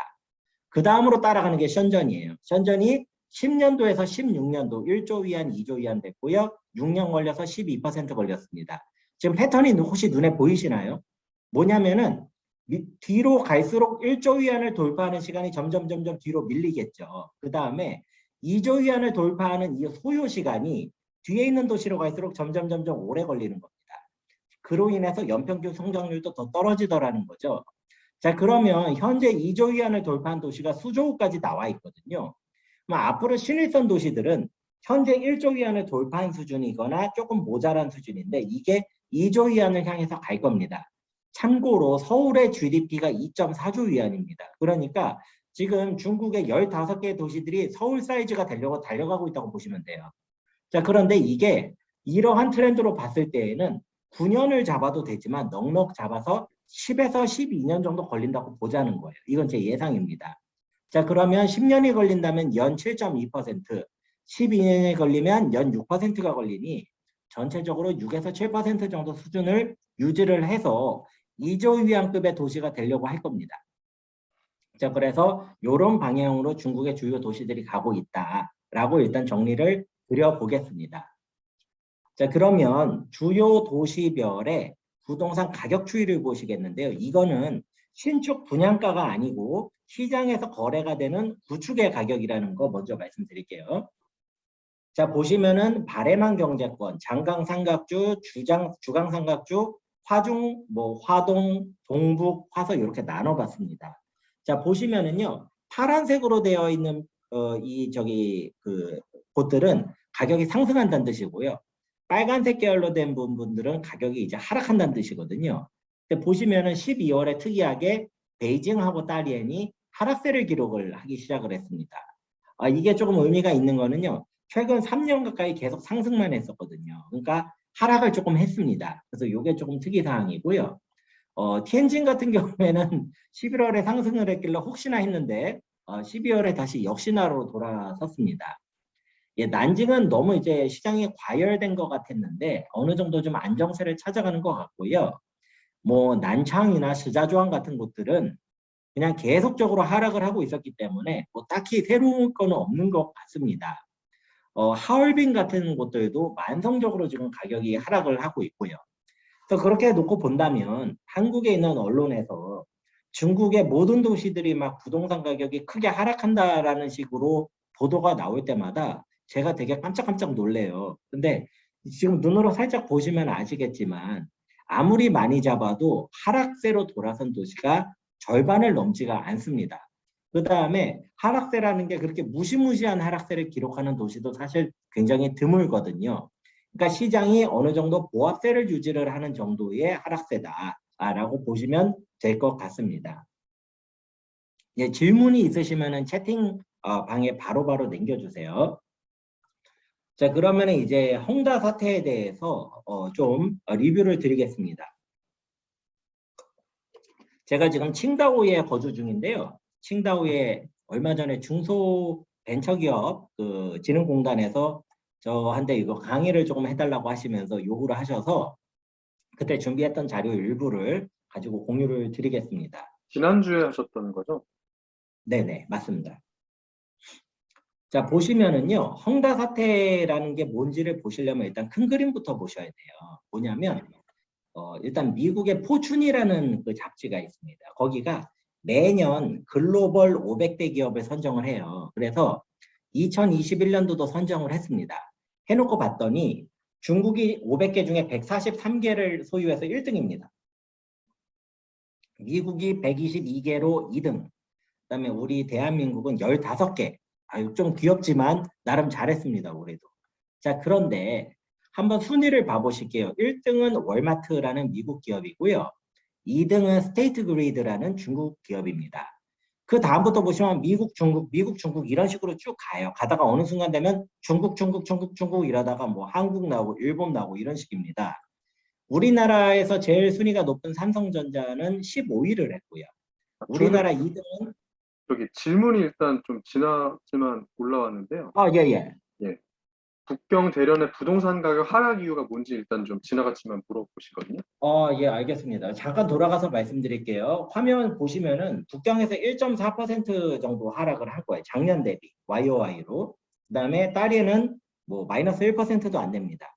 이거는요, 시장에서 가격이 조금 출렁이는 거라서 뭐 마이너스 5%, 6%가 넘으면 굉장히 이제 진짜 하락세라고 보이는데요. 이런 거는 이제 시장이 저희가 쭉 올라가다가 어느 정도 보합세가 됐을 때 나타나는 현상으로 보고 있거든요. 자, 그렇기 때문에 시장이 어느 정도 보합세로 들어갔다라고 보는 것 같고요. 그럼 보합세로 간 이유가 뭐겠느냐라고 말씀을 하신다면 최근에 이제 부동산 시장에 대해서 여러 가지로 이제 규제들이 조금 많이 발생을 하고 있습니다. 그렇기 때문에 이제 부동산에 투자를 하려고 했던 원래 내가 구축주택을 매입을 하려고 했던 사람들이 많이 지금 관망세로 돌아서고 있는데 북경하고 대련 쪽이 좀 그런 모양새가 보이는 것 같습니다. 그 다음에 계속 질문 많이 하셨던 예, 감사합니다. 네네. 질문 많이 하셨던 분이 위에 질문이요. 그러니까 위에 질문이 있다고 말씀을 주신 거예요. 질문이 있다고 하네요. 저희가 본인이 놓쳤다 보니. 질문을 하신 게 아니고 예. 네네네. 그럼 다시 헝다로 돌아가겠습니다. 네. 자, 네, 감사합니다. 그래서요. 네. 예. 그래서요. 우리나라 2등 현대자동차가 83위를 했는데요. 헝다라는 기업이 122위를 한 기업입니다. 그러면 어느 정도냐면 우리나라 SK그룹이 129위를 했거든요. 그러니까 SK그룹보다 세계적으로 더 높은 평가를 받는데 거의 비슷한 수준이다. 라고 보시면 거의 감이 잡히세요. 우리 한국 분들은. 자, 그런데 중국은 이제 기업 부채 비율을 가지고서 공격을 많이 당합니다. 서방 사회로부터. 이게 우리나라의 가계부채 비율 그러면은 딱 와 닿으실 거예요. 가계부채 하도 많이 들어가지고 그러는데 부채는 총 세 종류가 있습니다. 가계부채, 기업부채, 그리고 정부부채가 있습니다. 요 세 놈을 합친 것을 가지고 총부채라고 그럽니다. 이 총부채로 지금 세계에서 원탑을 찍고 있는 나라가 일본입니다. 이 모든 부채율이라는 거는요, 그 나라의 GDP 대비 몇 퍼센트다 라는 식으로 얘기를 하거든요. 일본은 총부채 비율이 GDP 대비 400%를 넘어버린 아주 뭐 압도적인 지금 부채국이고요. 중국 같은 경우에는 기업 부채가 리스크가 있다라고 하고, 한국 같은 경우에는 이제 가계 부채, 그리고 미국 같은 경우에는 정부 부채가 심각하다라고 얘기들을 합니다. 자, 그런데 이 부채라는 게 조금 유의를 하실 게 있는 게요. 예를 들어서 A 나라에서 기업 부채가 200%가 됐더니 리스크가 터졌다. 그러니 B 나라에서도 200%가 되기 전에 관리를 하자. 관리하자는 측면에서는 일리가 있는데요. 이게 부채율이라는 게 나라별로 퍼센티지의 정도가 분명히 다를 수가 있습니다. 왜냐하면 부채의 이 성격들이 다를 수가 있거든요. 그러니까 이걸 절대적으로 말을 하는 거는 사실 조금 어불성설이기는 해요.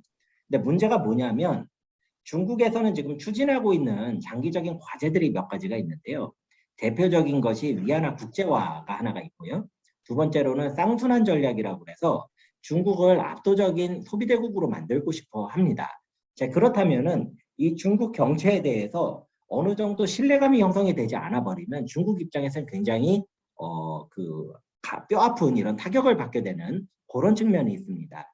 그렇기 때문에 중국 입장에서도 중앙정부에서 이 기업 부채율에 대해서 신경을 쓰지 않을 수가 없는 거예요.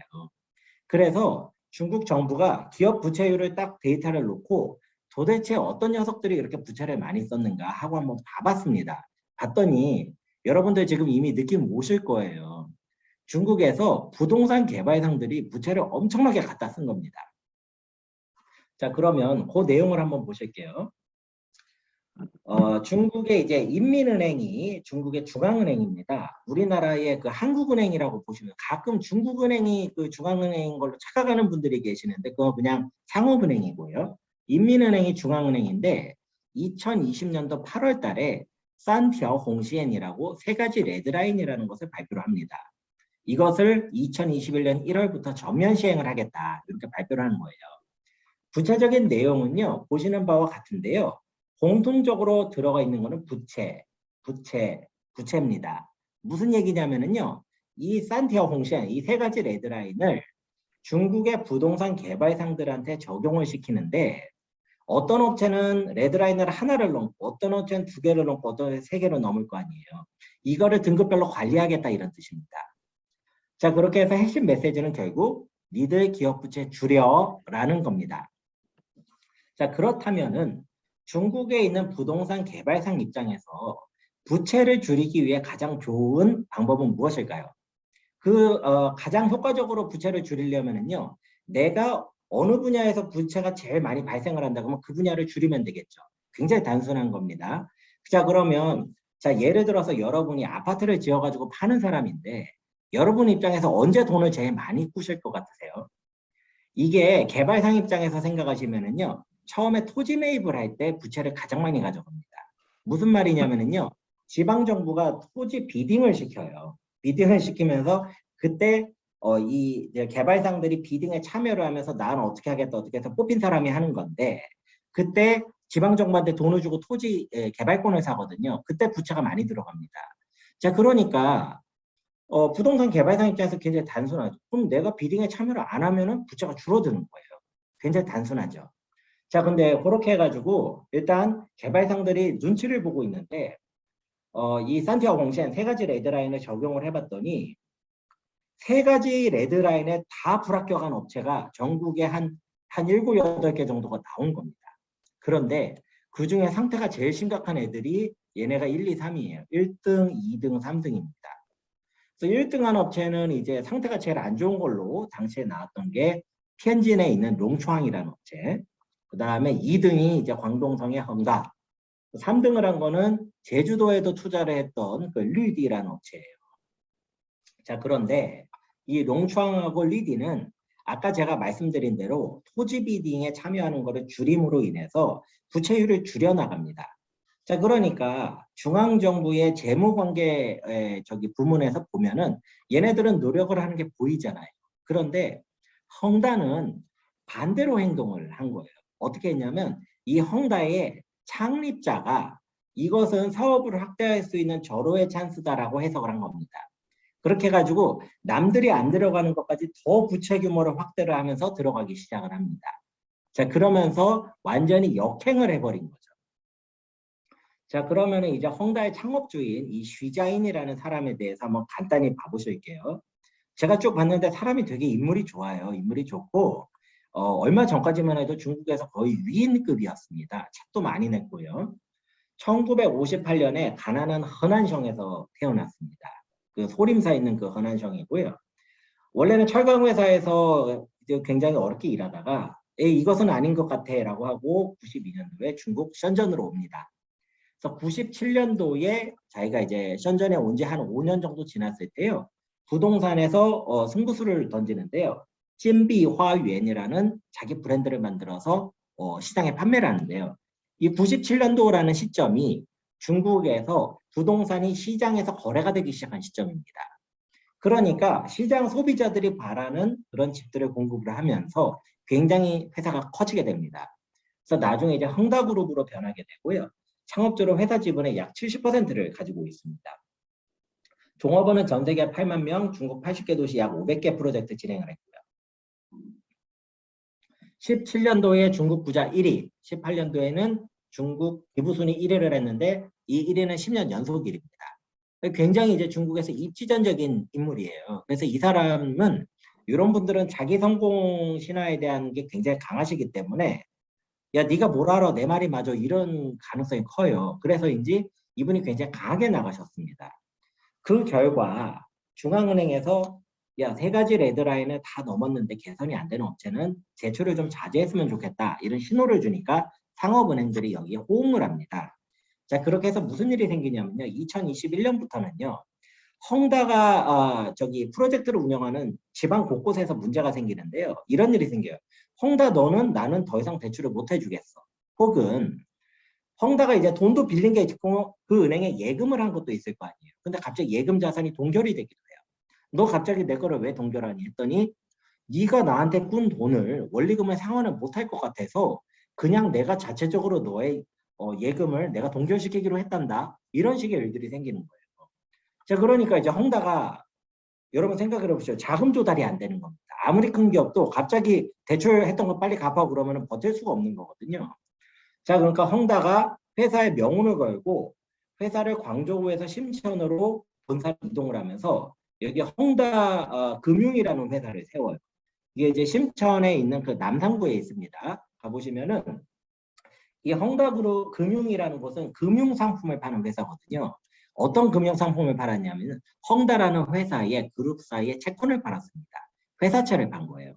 자, 뭐냐면은 네가 우리 회사채를 사면 내가 1년 뒤에 얼마를 쳐줄게. 얼마를 약속을 했냐면 연리 기준으로 8%, 많은 거는 12%까지 준다고 해버렸습니다.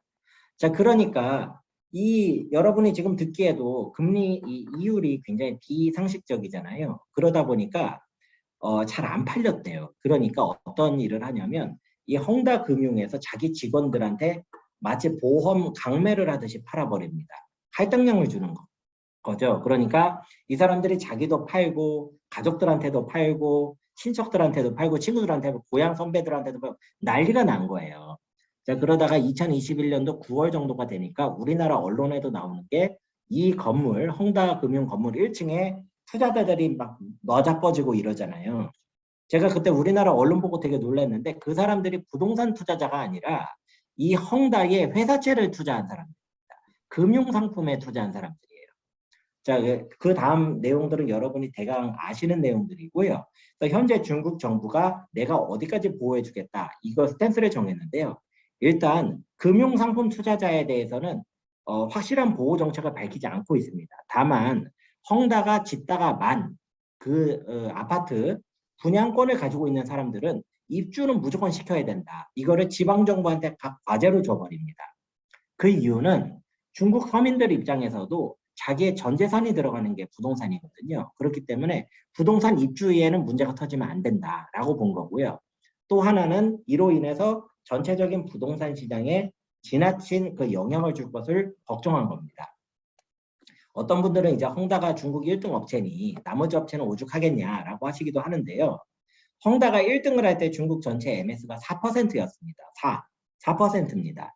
자, 그렇기 때문에 굉장히 영향력이라는 건 좀 제한적이고요. 아까도 말씀드렸다시피 중국에서 기업 부채를 줄이려고 하는데 혼자 역행을 하다가 문제가 발생을 한 겁니다. 자, 그러면 지금 중국 정부가 헝다를 어떻게 하려고 하고 있냐면요. 아주 간단히 말씀을 드리면 헝다라는 그룹의 대주주를 바꾸려는 겁니다. 그러니까 이 업체 자체가 완전히 사라지거나 이로 인해서 무슨 도미노 현상이 생기거나 이런 거는 전혀 지금 그런 모습들은 보이지 않고 있습니다. 그럼에도 불구하고 한 2달 전까지만 해도 이제 헝다 때문에 중국이 이제 곧 무너지게 생겼다. 이런 분들이 있는데 진짜 어디로 가셨는지 모두 사라지셨어요, 지금. 그분들은 다 사라지셨는데 뭐 망하든 말든지 그러고 던지시고 저 같은 사람들은 이제 현장에서 막 지금 고생하면서 알아보고 있는데 현장에서의 내용이 지금 말씀드린 바와 같습니다. 자, 마지막으로 좀 정리를 드리자면요. 중국의 부동산 개발상들은요. 일단 토지를 비딩 참여해서 매입을 하고 건설하면서 분양을 하고요. 그다음에 입주를 진행하고 마무리를 하는데 이거를 계속 반복하는 과정입니다. 네, 아까 말씀드린 바와 같이 지금 부채를 줄이기 위해서 이 토지 매입 자체를 줄이고 있습니다. 그렇기 때문에 저희가 업계에서는 적어도 한 2, 3년 정도 안에는 굉장히 큰 규모의 신축 공급 대란이 발생할 수 있겠다. 라는 예상을 하고 있는데요. 실제 현장에서는 개발상들이 남아있는 재고를 부채로 잡히지 않으려고 재고 상품에 대해서 원가 이하로 팔고 있습니다. 현재. 그렇기 때문에 시장에서는 이제 이상하게 이해를 하는 거예요. 이게 부동산이 남아 도니까 여기서 가격을 쳐서 파나 보다. 라고 하지만 사실은 그거를 함으로 인해서 개발상들은 부채 비율을 낮추는 게 지금 목표인 거고요. 그렇게 해서 팔고 나면은 당분간 내가 집을 안 지어도 난 모르겠다. 자, 약간 요런 스탠스입니다. 그래서 현장에서 실제로 지금 부동산에 매입을 하고 계시는 분들은요, 시장에 대해서 굉장히 이해를 많이 하고 계시는 분들, 그 다음에 전문 투자 기관들이 주로 매입을 하고 있는 그런 상황이라고 보시면 되겠습니다. 네, 그러면 제가 굉장히 막 입에 침이 마르도록 지금 빠른 속도로 하고 있는데, 가급적 질문을 좀 자제해 주세요. 저도 지금 빨리 해야 되니까. 자, 그러면 현장 케이스 요거는 제가 지금 해야지 내년 돼서 하면 시기성이 떨어집니다. 자, 지금 4Q다 보니까요. 입주 시즌입니다. 그래서 저도 지금 신나게 입주 지금 도와드리고 있는데요. 제발 부탁인데 이게 계약서하고 여권 복사본, 영사관 인증받은 건데요.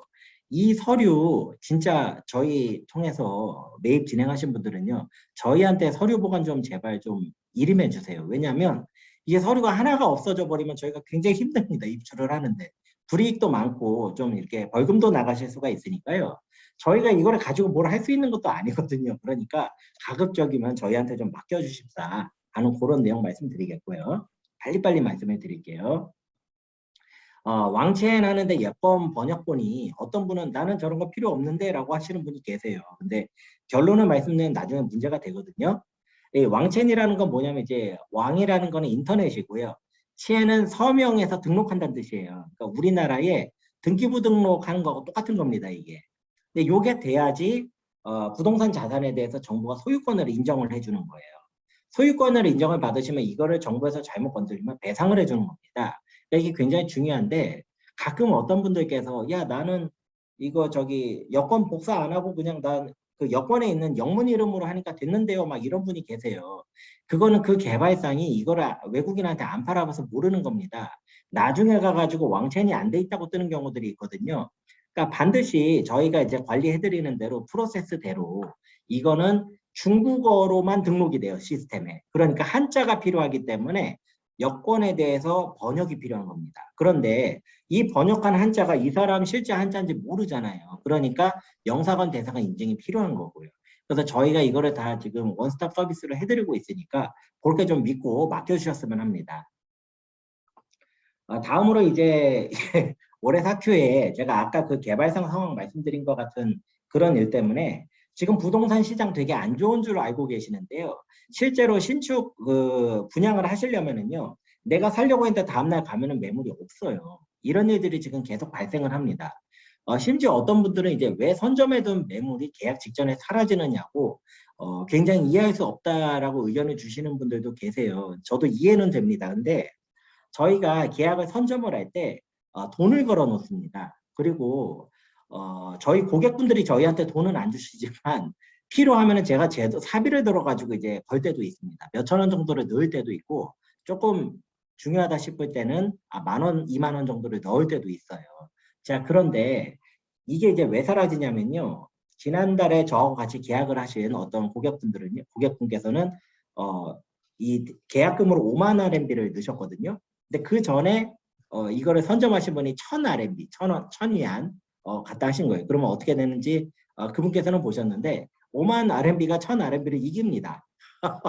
그래가지고 개발상이 1,000 RMB 선점한 분한테 연락을 바로 해요. 지금 5만 RMB 가지고 지금 바로 하시겠다는 분이 계시는데 혹시 이만큼 지금 의사가 있느냐? 없다 그러면 바로 밀리는 겁니다.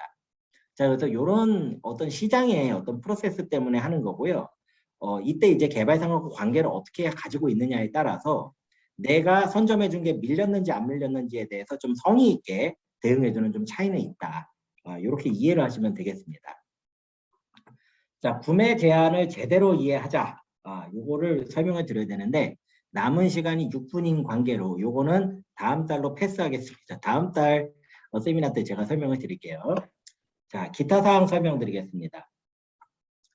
요거는 조금 참고를 하세요. 그 세미나 들어오신 분들 중에 중국에서 거주를 하시면서 현재 임차인으로 살고 계시는 분들이 계십니다. 지금도요. 자, 보시면 중국 부동산 임대차 시장에서 한국인에 대한 디스어드밴티지 현상이 점진적으로 확대되는 게 제가 현장에서 느껴집니다. 이것은요, 한국인들이 많이 밀집해 있는 도시는 좀 덜한데 한국인들이 띄엄띄엄 사는 데에서는 이게 명확하게 발생하는 것 같습니다. 남쪽 도시, 북쪽 도시 다 그런 것 같아요. 자, 근본 원인을 한번 살펴보겠는데요. 칭다오 기준으로 2001년하고 2020년, 그러니까 20년 사이를 놓고 한번 봐보겠습니다. 원래 대기업의 주재원이라면은 20년 전에는 한 달에 12,000원에서 15,000위안 정도가 주택 비용으로 지원이 나왔습니다. 당시에 임대료가 어느 정도 수준이었냐면요, 조금 좋은 집은 4,000에서 7,000, 조금 살만하다 하면 2,000에서 4,000 정도면 충분했습니다. 그렇기 때문에 당시에는 한국인들의 어떤 저희 임대차 시장에서의 구매 파워가 어마어마했어요. 근데 문제는 20년이라는 시간이 지나면서 이 대기업 기준으로 봤을 때 주택 지원 자금은 한 30~40%가 상승을 했는데, 실제로 거주하셔야 되는 이제 임대차 비용은 200에서 400%, 400에서 500% 이렇게 올라가 버렸습니다. 자, 그러다 보니까 바잉 파워가 많이 줄어든 게 제가 봤을 때는 조금 근본 원인이 아니겠는가, 이런 추정을 해봅니다. 하나씩 설명드릴게요. 주요 대도시를 중심으로 한국인 임차인에 대해서 중국인 임대인의 비선호 경향이 확대가 되는 것으로 느껴집니다. 한국인에 대한 원래 좋은 이미지는 뭐냐면 집을 깨끗하게 사용한다는 이미지가 있었어요. 그런데 현재는 타인을 잘 배려하지 않는다라는 어떤 개념이 새롭게 생겨나는 것 같습니다. 더불어서 한국인의 경우 임차인과 소통하는 게 되게 번거롭다라는 인식들을 중국인 집주인들이 가지는 듯 합니다. 중국의 주요 도시에서 한국인에 대해 이른바 디스어드밴티지 현상이 지속적으로 관측이 되고 있는데요. 한국인에 대해서 좀 부정적인 이미지가 있으니 이런 사례가 되지 않도록 가급적 좀 관리를 부탁드릴게요. 일단은 한국인에 대한 안 좋은 이미지가 돈은 별로 안 쓰면서 요구사항이 지나치게 많다. 혹은 한국식 가불 문화를 적용을 해서 임차인께서 내가 너한테 돈을 주는 입장이니 내가 하라는 대로 해라라는 분이 가끔씩 계세요. 진짜 가끔씩 계시는 것 같은데 이게 시장에서 조금 문제가 되는 것 같습니다. 중국 부동산 임대차 시장 나름대로 어떤 룰이 있거든요. 그 부분에 대해서 평소에 조금 숙지를 해주셨으면 해요. 좀 스터디를 해주시고 관심을 좀 가져주셨으면 하는데 이런 거는 조금 피해주세요. 예를 들면 한국에선 이런데 왜 여기가 안 되느냐, 이렇게 나가시면은 역효과가 되게 많이 납니다. 그냥 여기 중국이야 뭐 이런 식이에요. 그리고 야 나는 외국인이라 몰랐는데 라고 하시면 그러면은 나는 아예 집을 비워버릴게, 이런 집주인들도 있습니다. 그러니까 이러면 서로 감정이 상할 수가 있으니까 최대한 이성적으로 하시면서 이런 중국 쪽 상황도 관심을 좀 기울여 주셨으면 좋겠다라고 말씀을 드리겠고요. 2분이 남았는데 잠깐만요. 자, 이거를 UNC의 정확한 조직 구성을 다음 달에 제가 설명을 드리도록 하겠습니다. 자, 그리고 도대체 UNC와 일반 공인중개사의 서비스 차이가 뭐냐고 물어보시는데요. 이 내용을 마지막으로 설명을 드릴게요. 일반적으로 한국에서 경험하시는 부동산 서비스가 요 위에는 일반 서비스입니다. 뭐냐면 월세 계약, 전세 계약, 매매 계약 할 때 부동산 찾으세요. 그러면 찾으셔서 그 건하고 끝나시는 겁니다. 그래서 건 단위로 개별 계약이 진행이 됩니다. 자, 그런데 UNC는 이걸 어떻게 다르냐면요. 저희는 건이 중요한 게 아니고 저희 고객이 중요합니다. 그러니까 고객 단위로 해서 이 고객께서 매매 거래를 하든 전세 거래를 하든 해외 매매 거래를 하든 해외 임대차 거래를 하든 그걸 저희가 다 해드리는 겁니다. 그러니까 이게 가장 결정적인 차이라고 보시면 되고요. 저희가 요즘에 많이 저희가 좀 사랑을 받고 있는 원거리 서비스라는 거는 예를 들어서 고객이 중국에 사시는데 집이 한국에 있습니다. 소유하신 집이. 그러면 이 한국 집의 전세 계약, 임대차 계약, 매매 계약을 저희가 한국에서 원거리로 서비스를 해드리는 겁니다. 자, 이런 개념이 차이가 있다. 그러면은 고급 서비스 분야는요.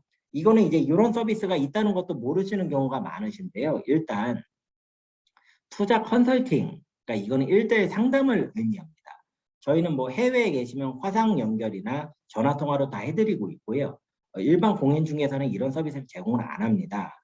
그다음에 임차인을 관리하는 것, 집주인 입장에서 저희는 이거를 프라이빗 서비스로 다 1:1로 관리를 해드리고 있고요.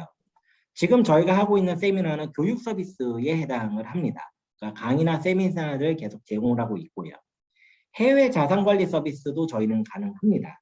그러니까 몸이 한국에 있든 중국에 있든 미국에 있든 베트남에 있든 저희가 관리를 다 해드린다는 말씀이고요.